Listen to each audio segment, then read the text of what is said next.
Dobro jutro, dober dan ali dober večer, ni pomembno, kdaj to poslušate. To je Odbita dobita, 27. epizoda v 3. sezoni in druga v novi miniseriji o naših najdražjih, to so seveda otroci. Že živijo. Živijo. Odbita dobita. Med življenjem in tehnologijo. V prejšnji epizodi sva govorila s Sonjo Merljak-Zdovc in Niko Vegar. Privoščite si podcast z Mikom. Danes pa nadaljujeva s to temo. Epizoda nosi naslov Otroci influencerji. Le da bova tokrat govorila o vplivnežih, se upravičujem, stvar navade. Prejšnjič sva ustrajala pri influencerjih. Imamo pa seveda lepo slovensko ustreznico, ki je zdaj že redno v uporabi in uveljavi.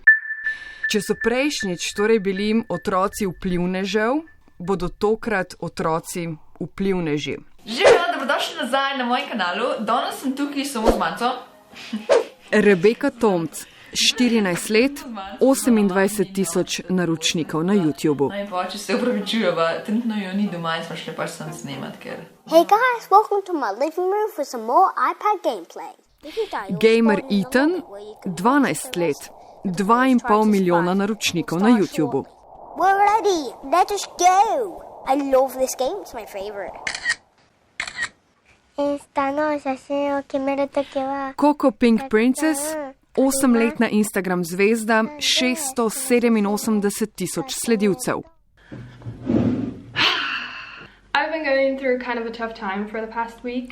Nika Erčul, pred kamero od svojega 15. leta starosti, 331,000 naročnikov na YouTubu. Just take care of yourself and love yourself. And I will talk to you very soon. Bye. Gostja nove epizode pa Tamara Langus, strokovnjakinja za spletni marketing in družabna omrežja. Živijo. Živijo, Tamara. Dobrodošla. Tudi otroke vplivneže, ne samo vplivneže, spremljaš in raziskuješ. Najprej me zanimajo izsledki tvoje Twitter raziskave, ki je bila mogoče povodno, da sem začela razmišljati o tej temi. Spraševala si starše, kako bi ukrepali, če bi njihov otrok na Instagramu, Snapchatu, YouTubu dobil ponudbo nekega podjetja za sodelovanje. Zakaj je sploh pomembno, da o tem govorimo, zakaj to sprašuješ in kaj si ugotovila? Mene zanima to z večjih ravni, predvsem pa z ravni regulacije, oglaševanja, nadzora nad oglaševanjem in prekritim oglaševanjem predvsem. Namreč starši pogosto ne vedo, kakšna so pravila oglaševanja, medtem ko oglaševalcem je pa to bolj malo mar in potem se dogajajo pač prekrita oglaševanja na spletu, kjer to ni regulirano. Me je pa zanimalo tudi, kaj bi starši naredili in rezultati so bili nekako polovica jih je bilo tistih, ki so se nekako strinjali, ki jih je zanimala tema, je bilo, da bi pač sodelovali s podjetjem in otroke izpostavili, se pravi pač nekako oglaševanje bi bil del tega njihovega nastopa na spletu, medtem ko drugi pa odločno proti. Ni nekega enotnega mnenja, samo eden je pa omenil, da bi zadeve želel, da so transparentne, da so pač stvari po regalcih. Ostalo je bilo pa samo, jaz sem za, jaz sem proti. Približno, ja. Ali pa sem jih je zanimalo, kako bi na otroke to vplivali, ne pa kako bi na druge otroke to vplivali, ki to gledajo in ne bi prepoznali oglasa. Koliko je sploh otrok vplivnežev v Sloveniji? Mislim, imamo kakšne podatke, se kdo s tem ukvarja, imamo kakšne raziskave v tujini? Jih je verjetno veliko več, trg je večji, dajmo omeniti kakšne odmevne primere doma ali po svetu.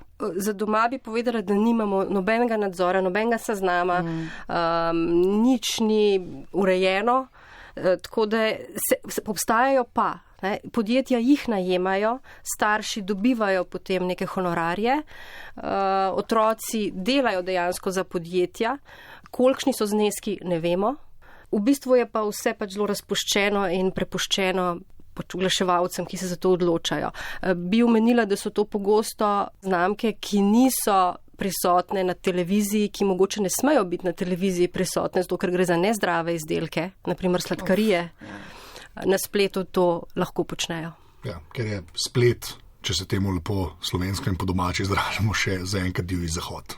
V Sloveniji, ja. V Sloveniji, ja. Ni povsod tako. Je pa tudi pač vprašanje. Glede tujine sem vprašala. Recimo en zelo zanimiv primer je meni, ki ga celo spremljam. sta dve punčki, dvojčici, Tatum in Oakley, z 2,6 milijona sledilcev na Instagramu. Oni dve tudi nastopata v oglasih, nadaljevankah, najemajo jo za fotkanja. Vse se je pa začelo z njunimi starši, ki sta igralca in imata tudi svoje profile. Na YouTubu sta naredila nov kanal zdaj, posebej za te dve punčki. Ona dva imata svoj kanal s 3,2 milijona sledilcev in zanimivost, imata novega otroka, pred nekima 2 tednoma se je rodil nov otrok, ki je praktično iz maternice bil položen pred kamero, na internet, na YouTube, kjer ga še brišajo z brisačkami in se snema. In to je, če se spomnite filma The Truman Show, dejansko od rojstva pred mediji. So pa te otroci, snemajo jih predvsem samo v lepih trenutkih. Ne vidiš, kako ti otroci jokajo. Pa čistko, no, ko rečeš 2,3 milijona naročnikov na YouTubu, ne, to so tudi v svetovnem merilu velike številke, ne, za YouTube. Ja. Ni to malo, no, na kakršen koli način, ker se mi zdi, da včasih le slišijo tujina, pa slišiš milijon, pa reči, da mogoče pa to ni tok, ne. 2 milijona na YouTubu je konkretna številka. 2,6 milijona imate te dve punčki, medtem ko ta otrok še nerojeni, ko je bil ko je bila še mati noseča, je že imel svoj Instagram profil s 50 tisoč sledilci, danes jih ima 365 tisoč, sem preverila. Lahko potegnemo sporednico z resničnostnimi šovi. Instagram in YouTube sta pač novi platformi. Medtem, ko je v Sloveniji ima talent že desetletje nazaj zmagala 7-letna punčka, iz nje so starši naredili pravo zvezdo, že brez Instagram profila. Danes v kuharskih šovih za otroke nastopajo otroci do 12. leta starosti ali do 15. oziroma mislim, je to podobno, samo da se je preselilo na splet ali niti ne? Jaz bi rekla samo delno, zato ker še vseeno imaš v resničnostnih šovih nek medij vmes, ki režira stvari in izpusti v javnost samo en določen del informacij, ne ves čas, medtem ko tukaj starši ves čas slikajo otroka, poskušajo čim več objavljati otroka in ni tega filtra, ki ga lahko uredništvo mediji pač da. Vprašanje, ki se pojavlja tudi v stroki, pa ne zdaj v stroki družbenih omrežij, ampak tudi, ne vem, psihologi, psihiatri, vzgojitelji, medijski strokovnjaki, ali je to izkoriščanje otrok. Tukaj si niso čisto na jasnem. Starši seveda pravijo, da s tem otrokom hočejo le dobro, se jih nekako vseeno ščitijo na razne načine, obstajajo razne izjave, sem brala, kako starši to poskušajo zaščititi otroka, ne? Recimo, da mu ne dajo dostopa do interneta še do 12. leta, naprimer, nima telefona. Ali pa način je, da jim berejo negativne komentarje. Dve dvojčici sta znani, ki jim prav berejo negativne komentarje in potem se pogovarjajo o tem, zakaj so ljudje nesramni, so imeli slab dan in se v bistvu že režita tem komentarjem in jih na to navajajo, da te spletni komentarji niso nekaj resnega, ne. Še vsem pa obstaja veliko tveganja, zato ker starši objavljajo marsikaj, tudi ko ima rojsten dan, ne, rojstni dan, torta, veš, kdaj ima otrok rojstni dan, zelo hitro lahko pogruntaš, kdaj ima neke te osebne podatke zveš, ne, ime, primek, rojstni datum, kraj bivanja, kje se nahajajo, geolokacija, ne. Vse to se v bistvu lahko izve iz teh objav. Pri medijih tega ni toliko, ne. Televizija, časopis, resničnostni šov tega ne podajo. Ja, pa na televiziji je omejeno, koliko časa lahko dejansko nek otrok dela, ne? Na internetu te omejitve ni. Omejitve seveda obstajajo, ne? Na papirju. Ja, tako kot obstajajo tiste pogodbe na začetku, ko se prijaviš v neko storitev in rečeš, da si prebral in se strinjaš. Mislim, da približno na isti način obstajajo.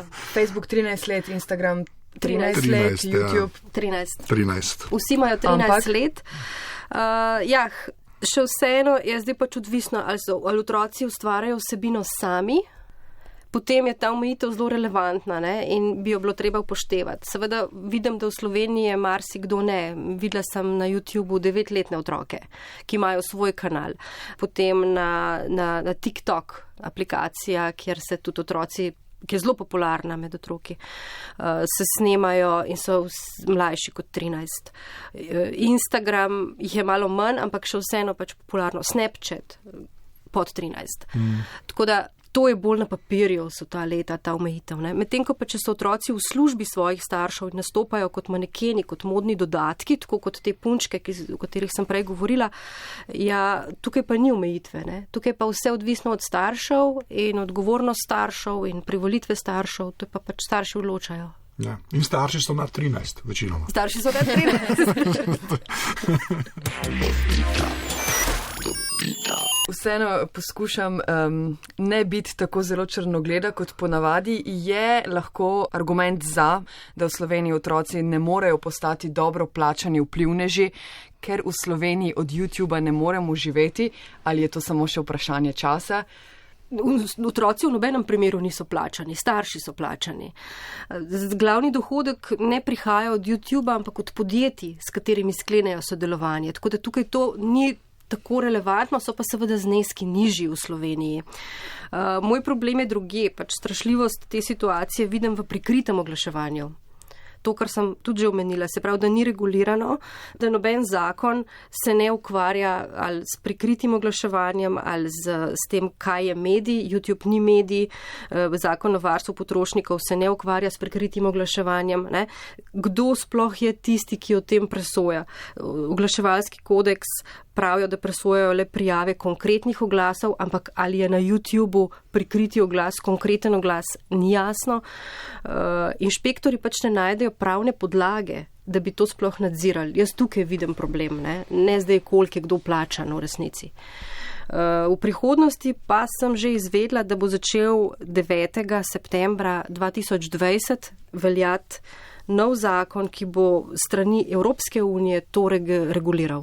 Tako da to bo mogla tudi Slovenija sprejeti. Ne vemo kako, kdo bo to nadziral, ampak ne, bo mogla. To je res, ampak tako, kot smo videli, vsaka evropska direktiva se potem v nacionalne, ne pa tudi v nacionalno zakonodajo se sprejme, gremo temu reči, da obstaja spektr strogosti, ki jo potem država dejansko absorbira. Tako da bo zanimivo spremljati, kaj točno bomo v Sloveniji naredili. Ja. Imava temu za september 2020. Za tiste otroke do takrat nam je vseeno.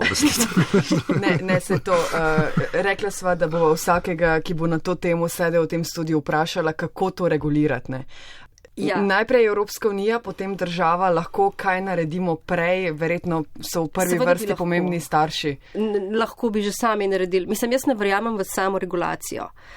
To je pač nek mehanizem, ki naj bi deloval v Sloveniji, pa dvomim, da deluje. Mislim, meni se ne zdi, da deluje. V oglaševanju pač lahko samo za nazaj presojajo obstoječe ali pa neke pretekle kampanje, se pravi, gre zadeva že v eter. Tako da jaz mislim, da bi lahko tudi država kaj naredila, v smislu, da se pove, kaj je medij in kaj ni. V bistvu na spletu trenutno nimamo medijev. Če ti želiš imeti medij, moraš imeti uredništvo, kup stvari. In vse to neki YouTube proizvajalci vsebin nimajo. Ne. So pa mediji, ali niso. Ne. To zdaj... Ustvarjalci Instagram zgodbe. Ja. Če obstaja neko stanje, tako brez regulacije, pa to prikrito oglaševanje rata neka standard oziroma norma, se mi zdi, da se pa ljudje pol tudi tekrat gledajo te vsebine, navadjajo, to je v bistvu ok. In pol, če bo enkrat prišlo do neke regulacije, bo marsikomu, mislim, bo čudno izpadlo. Če imaš pa od začetka, da se ve, da izmerno piše oglas, sponzorirano objava, te so mi dali denar, da jaz to povem, bi se pa mogoče tako, bi se pospostavilo nek zeitgeist v družbi, da to je pa v redu, je oglas, ampak vemo, da je oglas. Zdaj imamo pa že kar nekaj let nekega stanja, kjer pač... Kakor je. Ja, tako se bomo od leta 2020 s tem ukvarjali. Ja, tako nekak je zdaj, ja. Pač panika bo, ne se tako kot z GDPR-jem in z vsemi ostalimi stvarmi. Jaz sem vseeno malo optimistična, ko vidim tudi kakšne civilne spletne akcije. Nekaj zanimivosti. 2017 je na temo otrok in oglaševanja nastalo spletno gibanje Adpokalips. Prejšnji mesec je po svetu zaokrožil ključnik YouTube Wake Up, poudarja delovanje algoritmov in opozarja na izpostavljenost otrok, ki so seveda ranljiva skupina. Ampak fajn je, da se trudimo, lepo, da starši vse to prepoznajo, dobro je, da jih izobražujemo, stanje pa ni bistveno boljše. Pa povejmo, da obstaja YouTube Kids. za ljudi, ki imajo otroke. Ja. App, ki potem na eni točki ne predlaga, ne vem, nekih teorij zarot, ampak ostane v mladinski produkciji. Ne. Neka zdrava vsebina, ne? Da ti algoritmi teh popularnih norih zadev na YouTubeu ja, ne predlaga tega za ogled. Ja. Ampak je dober plus. Tudi v Sloveniji smo že imeli dobre iniciative, kjer so mladi vplivneži delili, pa sem zdaj pozabila, kakšen je bil hashtag, ampak delili so pristna počutja, da so včasih ranljivi, včasih žalostni, da to ni vse, kar je na spletu, ni vse resničnost in so na bistvu na ta način opozarjali na to razliko med resničnostjo in prikazom na družbenih omrežjih. Še eno zanimivost imam. Najmlajši na Forbesovi lestvici v kategoriji otroci je deček, ki ga starši skrivajo, naprimer skrivajo pod imenom Ryan Toys Review. Mislim, da mu je dejansko ime Ryan, nikoli pa niso izdali njegovega priimka. Ima 7 let, na YouTubeu na leto zasluži približno $22 milijonov, ima 18,5 milijonov naročnikov na YouTubeu in je verjetno najbolj znan kidfluencer, torej otrok vplivnež na svetu. Pa zelo dobri videi so to. Zelo simpatičen, odlična produkcija, ampak ne. Ja. Kdo je v službi koga? Ampak kaj, to je eden na svetu od številnih, ki mu je uspelo in mu bo to olajšalo in olepšalo življenje? Ne vemo. V bistvu ni neke prakse, kaj se zgodi v prihodnosti s temi otroki. Obstaja pa prav izraz. Namesto parenting je beseda sharenting. Sharenting, ki je uvrščena tudi na Wikipedijo in lahko pač dejansko preberete, zakaj gre. Gre pa za to, da pač starši pretirano delijo življenje svojih otrok na družbenih omrežjih. Internet še ne ostaja dovolj časa, oziroma družbeno mreže ne ostaja še dovolj časa, da bomo videli res te posledice. Ja. Ki nekatere bojo pozitivne, ampak nekatere pa ne bodo pozitivne, tako rekel. Bi pa mogoče tukaj omenila, vseeno obstajajo tudi pozitivni vidiki, neke dobre strani, pač svet se spreminja. Svet se spreminja, pač živimo z internetom in generacije, živijo s telefonom v roki ves čas, s temi protezami, ki jim rečemo mobilni telefoni in naprimer naučijo se pa ti otroci, ki vsebine ves čas proizvajajo in objavljajo kup reči, ki jih mi ne znamo. Mnogi imajo, direktori podjetij imajo danes težave javno nastopati, se raje izogibajo kameri. Ti otroci teh težav ne bodo imeli, ker so že pri 10-12 letih osvojili osnove javnega nastopanja. Potem snemanje, osvetljevanje, montiranje, veščine, ki so pomembne, zelo iskane, oni to že imajo. Seveda tega s temi oddajami ne bomo odpravili, je pa prav, da opozarjamo na nevarnosti, ki pač seveda na spletu so tako kot v realnem življenju in otroci se pač vsega, kar jih čaka v tem življenju, morajo učiti. Ne? Ja. Jaz bi samo spet za nazaj pač povedala, da je težava za starše nadzorovati vse to. To je dejansko problem, ker ne sledijo in ne morejo slediti. In medtem ko mlajši otroci se pa zgledujejo po starejših vzornikih in zato ta leta nastopanja na spletu vse bolj padajo in se zelo mladi vključujejo na družbena omrežja in samostojno to počnejo, ne da bi starši sploh vedeli. Ti otroci se ne zavedajo nobenih nevarnosti, ki jih splet prinaša.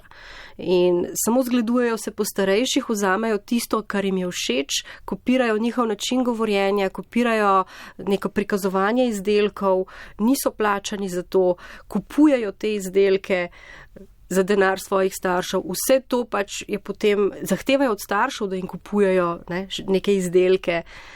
To je pa meni res sporno.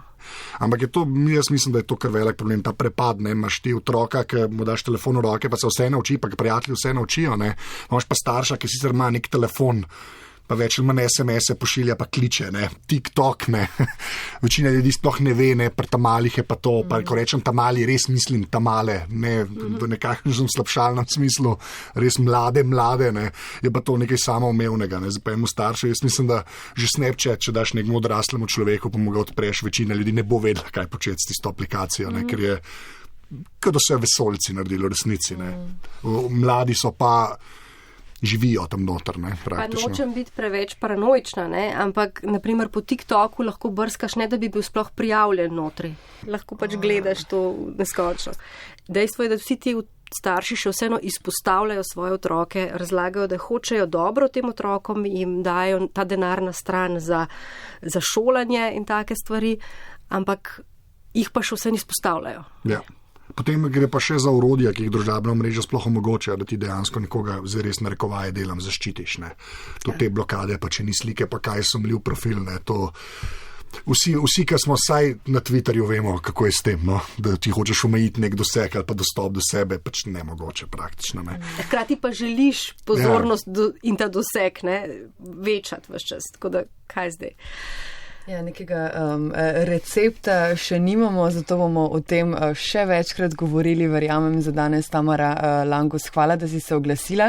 Hvala vama. V spletnem svetu si Centrifuzija, vsem poslušalcem spremljajte Twitter, blog, ker razmišljaš veliko o teh temah. Verjamem, da bomo tudi mediji več v prihodnosti. Tako da ja, sva pa tudi midva na Twitterju.